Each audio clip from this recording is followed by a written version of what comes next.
Chapter 12. Black Magic and its Exposé. A little man with a pear-shaped, raspberry-colored nose, wearing checked trousers, patent leather shoes, and a yellow bowler hat full of holes, rode out onto the stage of the Variety Theatre on an ordinary two-wheeled bicycle. He made a circle to the accompaniment of a foxtrot, and then let out a triumphant hoot as he made his bicycle stand up on end. While riding on just the back wheel, the man turned upside down and managed at the same time to unscrew the front wheel and send it off stage. He then continued his ride on the one wheel, pedaling with his hands. Next appeared a buxom blonde in tights and a short skirt speckled with silver stars, who circled around on a unicycle perched on top of a long metal pole. As they passed each other, the man shouted out greetings and tipped his hat to her with his foot. The last to come out was a child of about 8, with an old man's face, who darted in between the two adults on a tiny two-wheeler outfitted with a huge automobile horn. After making several loops, the entire company pedaled up to the very edge of the stage to the accompaniment of an anxious drum roll from the orchestra. The spectators seated in the front rows gasped and pulled back in their seats, for it seemed as if all 3 performers were about to come crashing down into the orchestra with their cycles. But the bicycles stopped short, just as their front wheels threatened to skid off into the orchestra pit and onto the musicians' heads. With a loud cry of "Whoop!" the cyclists jumped off their bikes and bowed, and the blonde threw kisses to the audience, while the child made a funny noise on his horn. The theatre shook with applause, and the pale blue curtain drew together from both sides, hiding the cyclists from view.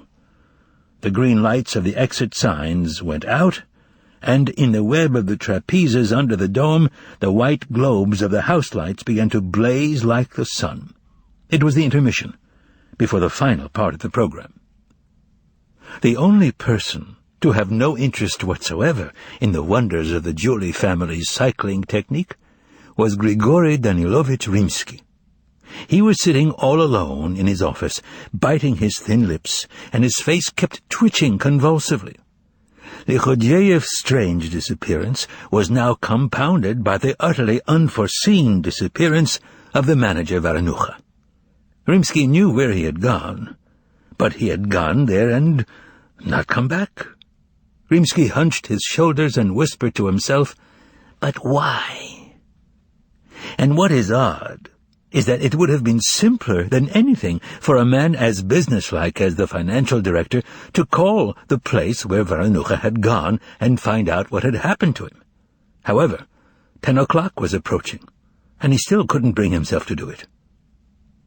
At 10, Rimsky took himself firmly in hand and picked up the receiver, only then to discover that his phone was dead. The messenger boy reported that the other phones in the building were also out of order.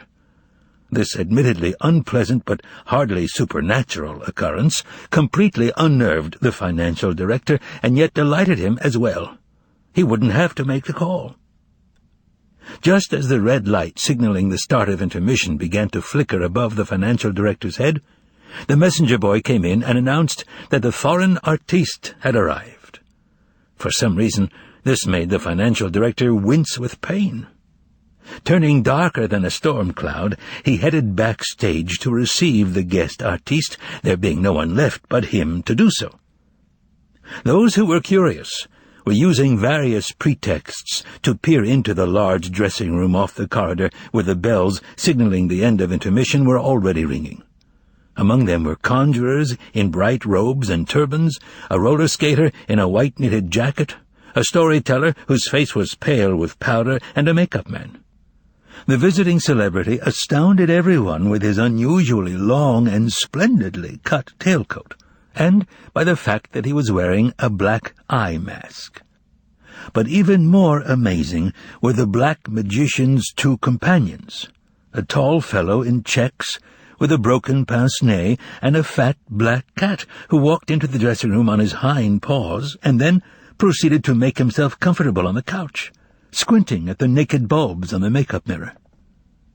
Trying to put a smile on his face which only made it look sour and mean, Rimsky bowed to the silent magician who was sitting on the couch next to the cat. No one shook hands, but the overly familiar fellow in checks introduced himself as their assistant. This surprised the financial director, and unpleasantly so, since there had been absolutely nothing in the contract about any assistant. Dryly and very tensely, Grigory Danilovich asked the fellow in checks, who had fallen on him out of the blue, where the artiste's equipment was. "Why, our most precious director, our diamond from heaven, how quaint you are," answered the magician's assistant in a quavering voice. "Our equipment is always with us. Here it is. 1, 2, 3. He then wiggled his gnarled fingers in front of Rimsky's eyes and suddenly pulled out Rimsky's gold watch and chain from behind the cat's ear. Up until now it had been in the financial director's vest pocket, underneath his buttoned jacket, with its chain looped through the buttonhole. Rimsky grabbed his stomach involuntarily. The onlookers gasped, and the makeup man, who was peering in through the door, clucked approvingly. "Could this be your watch? Please take it," said the fellow in checks, smiling in an overly familiar way as he handed the flustered Rimsky his property on a grubby palm. "You wouldn't want to get on a streetcar with the likes of him," whispered the storyteller gaily to the makeup man. But then the cat pulled a trick that was even more skillful than the one with Rimsky's watch. Suddenly rising from the couch, he walked on his hind paws to the table under the mirror, pulled the stopper out of the carafe, poured some vodka into a glass, drank it, put the stopper back in place, and then wiped his whiskers off with a makeup rag. This time no one even gasped. Mouths simply opened wide, and the makeup man whispered ecstatically, "Now that's first class." At this point, the third bell rang, and everyone, keyed up and anticipating an exciting act, rushed out of the dressing room. A minute later, the lights dimmed in the auditorium, and the footlights came on, casting a reddish glow on the bottom of the curtain. A stout fellow, clean-shaven and cheerful as a baby, wearing rumpled tails and soiled linen, appeared through the brightly lit opening in the curtain and stood before the audience. This was the master of ceremonies, Georgy Biengalski, well known to all of Moscow. "And so, citizens," began Biengalski, smiling a baby-like grin, "now I would like to present—" Here he interrupted himself and began speaking in a different tone. "I see that our audience has increased for the third part of the program. Half the city is here with us today. Just recently, I met a friend and said to him, 'Why don't you come and see us?' Yesterday, half the city was here, and he says, 'But I live in the other half.'" Biengalski paused, expecting a burst of laughter. But when none came, he continued, "And so I would like to present the famous foreign artiste, Monsieur Voland, in a performance of black magic. Of course, you and I know," here Biengalski smiled a knowing smile, "that there is no such thing in the world as black magic, and it is nothing other than superstition, and that Maestro Voland is simply a master of conjuring technique, a fact which will become obvious in the most interesting part of his performance, that is, when he reveals the secrets behind his technical skill. And so, since we all applaud both expertise and its exposé, let us welcome Mr. Voland." After delivering this whole spiel, Biengalski pressed his palms together and waved them in welcoming fashion at the opening in the curtain, whereupon it drew apart with a soft rustle. The entrance of the magician, with his tall assistant and his cat, who came out on stage on his hind paws, made a big hit with the audience. "An armchair, if you will," Voland commanded softly, and that very second an armchair appeared on stage out of nowhere, and the magician sat down. "Tell me, dear Fagot," inquired Voland of the buffoon in checks, who obviously had another name besides Korovyov, "have the Muscovites changed, in your opinion, in any significant way?" The magician looked out over the hushed audience, which was still stunned by the chair's sudden appearance out of thin air. "Indeed they have, monsieur," was Fagot Korovyov's soft reply. You are right. They have changed a great deal. On the outside, I mean, as has the city, by the way. Apart from the obvious changes in dress, there are now these, what are they called? Streetcars, automobiles, Buses, Fagot chimed in respectfully. The audience listened attentively to this conversation, thinking it was the prelude to the magic tricks. In the crowd of performers and stagehands backstage, Rimsky's pale, tense face could be seen. Biengalski, who had moved to the side of the stage, began to look bewildered. He raised his eyebrows slightly, and, taking advantage of the pause, said, "The foreign artiste is expressing his delight with Moscow, which has advanced technologically, and with its inhabitants as well." Here Biengalski smiled twice, first at the orchestra, and then at the gallery. Voland, Fagot, and the cat turned their heads toward the master of ceremonies. "Did I really express delight?" the magician asked Fagot. "No, indeed, monsieur, you expressed no delight whatsoever," was Fagot's reply. "So, what is this man talking about?" "He simply lied," pronounced the assistant in Czechs, booming out his words to the entire theater, and turning to Biengalski, he added, "My compliments, citizen, on your lies." Laughter broke out in the gallery, and Biengalski shuddered, his eyes bulging. "But I, of course, am not so much interested in buses, telephones, and such—" "Apparatus," prompted the fellow in Czechs. "Exactly so. Thank you," said the magician slowly in a deep bass. "A much more important question is, have the Muscovites changed on the inside?" "Indeed, sir, that is a most important question." Backstage, people began exchanging looks and shrugging their shoulders. Biengalski stood red-faced and Rimsky was pale. But at this point, the magician seemed to sense the growing alarm and said, "However, we've gotten carried away, dear Fagot, and the audience is beginning to get bored. Show us something simple, for starters." The audience stirred with relief. Fagot and the cat walked along the footlights to opposite ends of the stage. Fagot snapped his fingers and shouted cavalierly, "3, 4, He then pulled a deck of cards out of thin air, shuffled it, and tossed it like a ribbon to the cat. The latter caught the ribbon of cards and threw it back.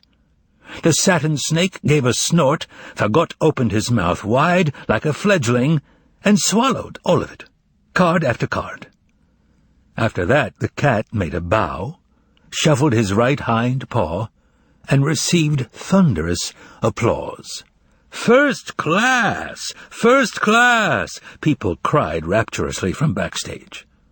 Fagot pointed his finger at the orchestra section and announced, "The deck of cards is now, my esteemed citizens, in row 7 in Citizen Parchevsky's possession, that is, lodged just in between a 3-ruble note and a summons to appear in court for non-payment of alimony to Citizeness Zelkova." People in the orchestra began to stir and rise from their seats. And finally, a man whose name was, in fact, Parchevsky, and who had turned red with astonishment, retrieved the deck of cards from his wallet and, not knowing what else to do with it, began poking it in the air. "Keep it as a souvenir," yelled Fagot. "You weren't kidding yesterday when you said at supper that if it weren't for poker, your life in Moscow would be totally unbearable." "That's an old trick," shouted someone from the balcony. "The guy in the orchestra is part of the act." "You think so?" bellowed Fagot, narrowing his eyes at the balcony. "In that case, you're part of the act, too, because now the deck is in your pocket." There was a stir in the balcony, and a joyous voice rang out, "It's true! He does have it! Here, but wait! They're 10-ruble notes!"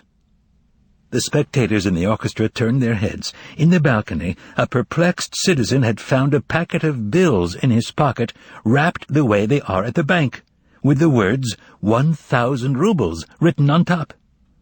His neighbors descended upon him, while he, flabbergasted, picked at the wrapper with his nail, trying to ascertain whether the notes were real or make-believe. "By God, they're real! 10-ruble notes!" came joyous shouts from the balcony. "Play me a game with a pack like that," said a fat man merrily, who was seated in the center of the orchestra. "Avec plaisir," replied Fagot. "But why just you? Everyone will take part." And he gave a command. "Everybody, look up, please." 1, a pistol appeared in his hand. 2, he shouted. The pistol jerked upwards. 3, he shouted. There was a flash, a bang, and suddenly white pieces of paper began to rain down onto the hall, falling from the dome ceiling and diving in between the trapezes.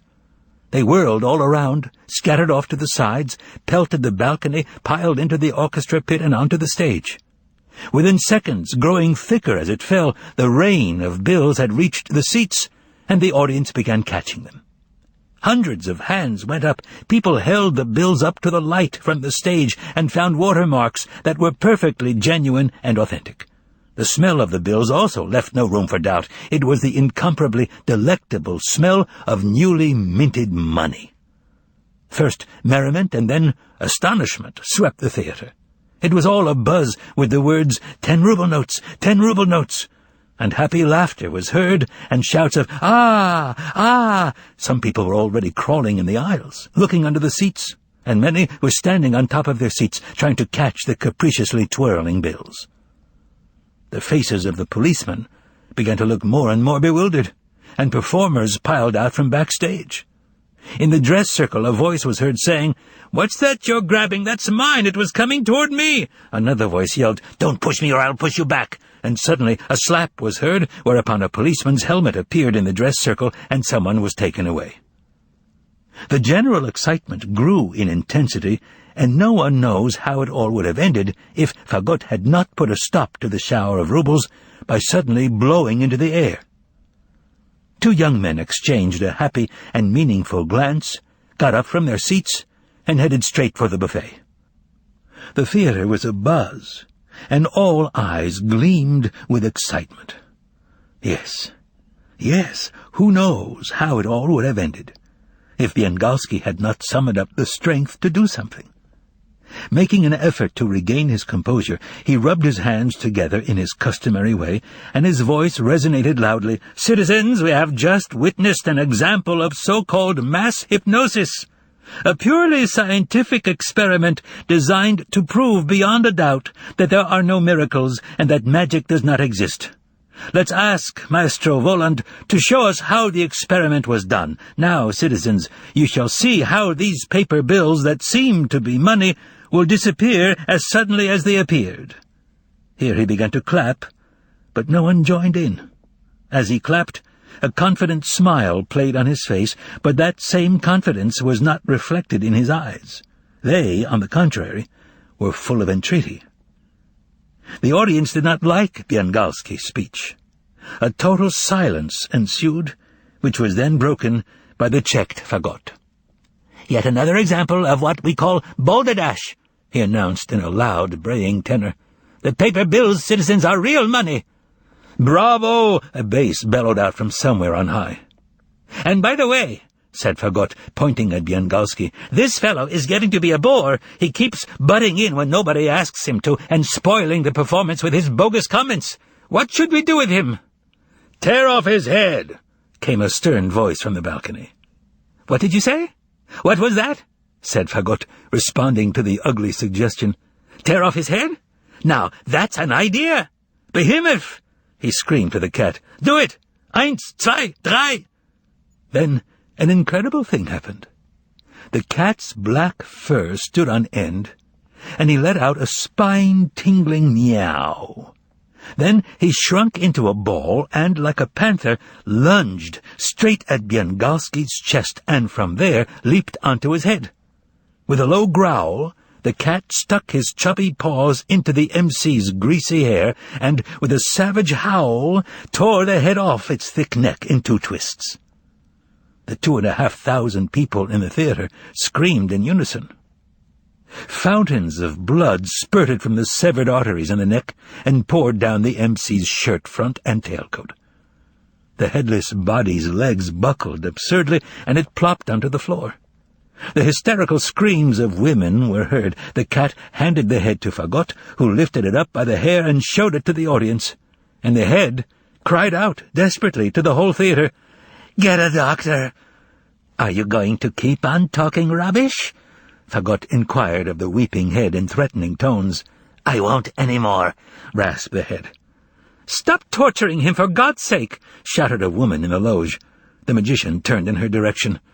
"So, ladies and gentlemen, should we forgive him?" asked Fagot, addressing the audience. "Yes, forgive him, shouted individual and, for the most part, female voices, which then joined with male voices to form a single chorus. "What is your command, monsieur?" asked Fagot of the man in the mask. "Well," the latter replied pensively, "they are like people anywhere. They love money, but that has always been true. People love money, no matter what it is made of, leather, paper, bronze, or gold. And they are thoughtless. But then again, sometimes mercy enters their hearts. They are ordinary people. On the whole, they remind me of their predecessors. Only the housing shortage has had a bad effect on them." And in a loud voice he commanded, "Put his head back on." Taking care to make sure it was on right, the cat plopped the head back in place, and it sat on the neck as if it had never left. And most important, not even a scar was left on the neck. The cat swept his paws over Biangalski's shirt front and tailcoat, and the bloodstains vanished. Fagot lifted the seated Biangalski to his feet, stuck a packet of 10-ruble bills into his coat pocket, and directed him off stage with the words, "Get lost. It's more fun without you." Swaying and looking around in a daze, the MC made it only as far as the fire extinguisher, and there he got sick. He cried in woe, "My head! My head!" Rimsky was among those who rushed over to him. The MC cried, grabbed at the air with his hands, and mumbled, "Give me back my head! Give me back my head! Take my apartment! Take my pictures! Only give me back my head!" A messenger ran for a doctor. People urged Biangalski to lie down on a couch in the dressing-room, but he fought them off and got rowdy. An ambulance had to be called. When the unfortunate MC had been carted off, Rimsky ran back to the stage, only to find new miracles in progress. And by the way, it was either then or a short time before that the magician and his faded armchair disappeared from the stage, something which the audience failed to notice, totally absorbed, as it was, in the extraordinary things Fagot was doing on stage. After dispatching the ailing MC, Fagot made the following announcement. "Now that we've gotten rid of that bore, let's open a store for the ladies." Suddenly, the stage floor was covered with Persian rugs. Huge mirrors appeared, illuminated along the sides by elongated green bulbs, and between the mirrors were glass display cases, where the audience, in a state of happy bedazzlement, beheld Parisian frocks in various colors and styles. These were in some of the cases, and in others were hundreds of hats, with feathers and without, and hundreds of shoes, with buckles and without, black, white, yellow, leather, satin, suede, shoes with straps, and shoes with gems. Containers of perfume appeared among the shoes, as well as mountains of chamois, satin, and silk handbags, with piles of elongated, embossed gold lipstick cases scattered in between them.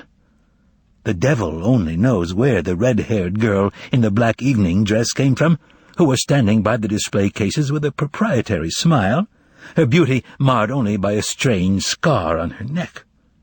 With a saccharine smile, Fagot announced to the women in the audience that the store would exchange their old clothes and shoes for Parisian styles and Parisian shoes. He added that the same sort of exchange would apply to handbags and the like. The cat scraped his hind paw and, simultaneously, gestured with his front paw the way doormen do upon opening the door. Sweetly, albeit with a touch of throatiness, the redhead began to recite words which were baffling but seductive, judging by the women's faces in the orchestra. Guerlain, Chanel No. 5, Mitsuko, narcisse noir, evening gowns, cocktail dresses. Fagot twisted and squirmed, the cat bowed, and the girl opened the glass cases. "Be our guests," bellowed Fagot. "No need to be shy or stand on ceremony." The audience was excited, but no one as yet made any move to go up on stage. Finally, a brunette stepped out of the 10th row of the orchestra and, smiling as if to say she had nothing better to do, came down the aisle and walked up the side stairs to the stage. "Bravo!" cried Fagot. "Greetings to our first customer. Behemoth, bring the lady a chair. Shall we begin with shoes, madame?" The brunette sat down in the chair, whereupon Fagot laid out a whole pile of shoes on the carpet in front of her. She took off her right shoe, tried on a lilac one, tapped her foot on the carpet, and examined the heel. "Won't they pinch?" she asked thoughtfully.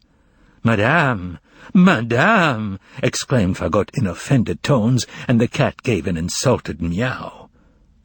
"I'll take this pair, monsieur," said the brunette with dignity as she put on the other shoe.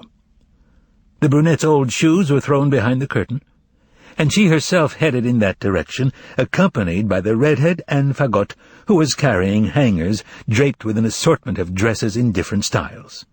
The cat fussed about, offered assistance, and hung a tape measure around his neck in order to look more important. A minute later the brunette came out from behind the curtain, wearing a dress that made the entire orchestra section gasp. The brave woman, whose appearance had improved amazingly, stopped in front of the mirror, straightened her bare shoulders, touched the hair at the back of her neck, and twisted around, trying to get a look at herself from the rear. "The firm asks you to accept this as a memento," said Fagot, handing her an open box with a bottle of perfume inside.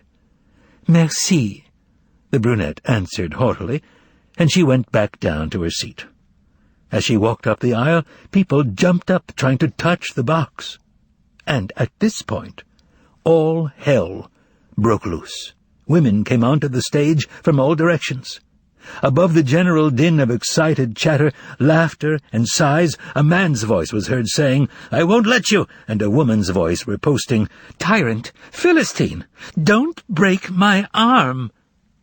Women disappeared behind the curtain, left their dresses there, and came out wearing new ones. An entire row of ladies sat on gilt-legged stools, energetically tapping the carpet with their newly shod feet. Fagot was down on his knees, assisting with a metal shoehorn. The cat was wearing himself out, trudging back and forth between the display cases and the stools, weighted down with piles of handbags and shoes. The redhead with the disfigured neck would appear and disappear, and it got to the point where she was chattering away exclusively in French. And amazingly, the women understood everything she said, even those who did not know a word of French. There was general astonishment when a man made his way onto the stage and announced that his wife had influenza and that he was there to ask for something on her behalf. To prove that he was married, the man was ready to show his passport. The declaration of the concerned husband provoked laughter. Fagot yelled that he believed him completely even without a passport, and handed him 2 pairs of silk stockings. The cat, for his part, threw in a lipstick case. The women who were latecomers rushed onto the stage, while the lucky ones poured off it, dressed in ball gowns, lounging pajamas with dragons, severely cut suits, and hats tilted over the eyebrow. Then Fagot announced that due to the late hour, in exactly 1 minute, the store would be closing until tomorrow evening. There was an incredible uproar on stage. Women snatched up shoes in haste without even trying them on. One woman swept behind the curtain like a tempest, tore off her clothes, and grabbed the first thing in sight, a silk robe with a huge floral design, and for good measure, she grabbed 2 bottles of perfume, too. Exactly a minute later, a shot rang out, the mirrors disappeared, the display cases and stools vanished, and the carpet melted into thin air along with the curtain. The last thing to disappear was the mountain of old dresses and shoes, and the stage again became stark, empty, and bare. And then a new character got involved in the act. A pleasant, resonant, and very persistent baritone was heard coming from box number 2. "Just the same, citizen artiste. It would be much appreciated if you would reveal to the audience the techniques you use in your magic, especially the trick with the paper bills. The return of the MC to the stage would also be appreciated. The audience is worried about his fate." The baritone belonged to none other than Arkady Apollonovich Sempleyarov, a guest of honor at that evening's performance, and the chairman of the Acoustics Commission for Moscow theaters. Arkady Apollonovich was seated in a box with two ladies, one older, expensively and stylishly dressed, and the other young, pretty, and dressed more simply. The former was Arkady Apollonovich's wife, as the official report of the proceedings would later reveal, and the latter was a distant relative of his, an aspiring young actress, who had arrived from Saratov and was staying with Arkady Apollonovich and his wife in their apartment. "Pardon," retorted Fagot. "I beg your pardon, but there is nothing to reveal here. Everything is clear." "No, I'm sorry. An exposé is absolutely imperative. Otherwise your brilliant act will leave a painful impression. The audience demands an explanation." "The audience," said the impudent buffoon, interrupting Sempleyarov, "seems to have said nothing, right? But in deference to your wishes, I shall begin the exposé in a moment. However, for that purpose, will you allow me to present one final little number?" "Why not?" replied Arkady Apollonovich in a condescending tone, "but make sure it comes with an exposé." Of course. Well then, Arkady Apollonovich, may I ask you where you were yesterday evening?" Upon hearing this inappropriate and possibly even rude question, Arkady Apollonovich's face changed dramatically. "Yesterday evening Arkady Apollonovich was at a meeting of the Acoustics Commission," declared Arkady Apollonovich's wife very haughtily. "But I don't understand what this has to do with magic." "Oui, madame," confirmed Fagot. "Naturally you don't. As for the meeting, you're completely mistaken. Arkady Apollonovich left for the alleged meeting, which, to set the record straight, was not scheduled for yesterday. And then, when he got to Chisty Prudi, where the Acoustics Commission meets, he let his driver go." The whole audience grew hushed, "and went by bus to Yelochovsky Street to pay a visit to Militsa Andreevna Pokobatko, an actress in a touring regional company, and he stayed there for about 4 hours. "Oh!" came an anguished cry in the hushed silence. Arkady Apollonovich's young relative suddenly let out a low-pitched, terrifying laugh. "That explains everything," she exclaimed. "And I've had my suspicions for a long time. Now I know why that third-rater got the part of Louisa." And then she suddenly waved her short, stubby, lilac umbrella and hit Arkady Apollonovich over the head. The vile Fagot, alias Korovyov, cried out, "Here you have, respected citizens, the kind of exposé which Arkady Apollonovich so persistently asked for. You wretched woman, how dare you lay a hand on Arkady Apollonovich?" threatened his spouse, rising up to her full height in the box. The young relative was seized with another fit of satanic laughter. "If anyone can lay a hand on him, I certainly can," she answered through her laughter, and again her umbrella was heard, cracking Arkady Apollonovich over the head. "Police! Arrest her!" shrieked Madame Sempleyarov in such a terrifying voice that it made many people's blood run cold. And at this point, the cat leaped up to the footlights and roared out to the theater in a human voice, "The show is over! Maestro, hack out a march!"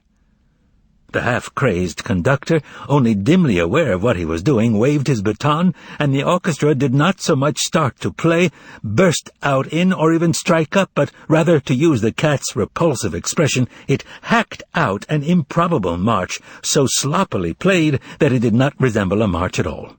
For a moment it seemed as if the half-clear, semi-distinct, yet provocative words of the march had been heard once upon a time in a café chantant somewhere under southern skies. His Excellency had a taste for domestic fowl, and was always on the prowl for good-looking chicks. Or maybe those were not the words, and there were other ones to the same music which were also highly indecent. That's not important. What is important is that after this, something like the fall of the Tower of Babel broke out in the Variety Theatre. The police rushed to the Sempliarov's box, curiosity-seekers climbed onto the railing, hellish bursts of laughter and mad shrieks were heard, which were drowned out by the golden crash of cymbals coming from the orchestra pit. And the stage was suddenly empty, and both the trickster Fagot and the huge brazen cat Behemoth had melted into thin air and vanished, just as the magician and his faded armchair had vanished before them.